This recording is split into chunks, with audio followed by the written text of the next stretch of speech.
album dwi wedi bod yn recordio, swn i'n dweud dros y blwyddyn a hanner, 2 mlynedd dwytha yma, ar pes eitha hamddenol, really. Dwi wedi bod yn recordio fo yn studio Frank Norton, tafod carreg i ffwrdd o fan hyn yn Grangetown.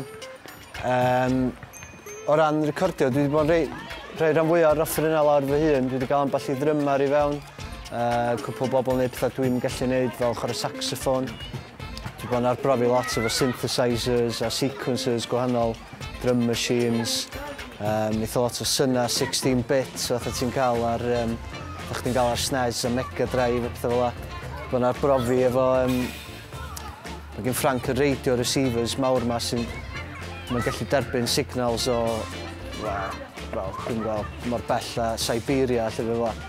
Dwi'n samplo lot o ryw bethau fel la. O'n i'n cael hwyl yn y studio, achos o'n i'n mewn bandio o blaen, a bod ni'n... enghraifft y band, o'n i arfer bod mewn resources, oedden ni'n band arbrofol iawn, ond eto o'na dal cyfyngiadau o ran be oedden ni'n wneud, ac, wel, ella yn fwy penodol y pethau fyswn ni byth yn wneud, ond efo hwn, mae wedi bod yn rhyddi llwyr, mae wedi bod yn prosiect i...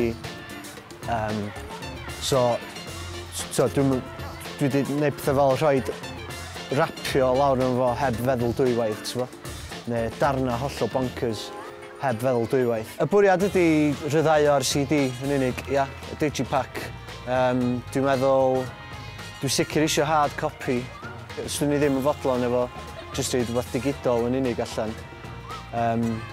Ond eto, gymaint a dwi'n caru records, dwi'n meddwl fyswn i'n cyfyngu ar pwy fysa'n gallu prynu fo, taswn i'n rhyddhau hwn ar vinyl. Y gan sy'n ymddangos ar y fideo ydy can o'r enw Yr Afon.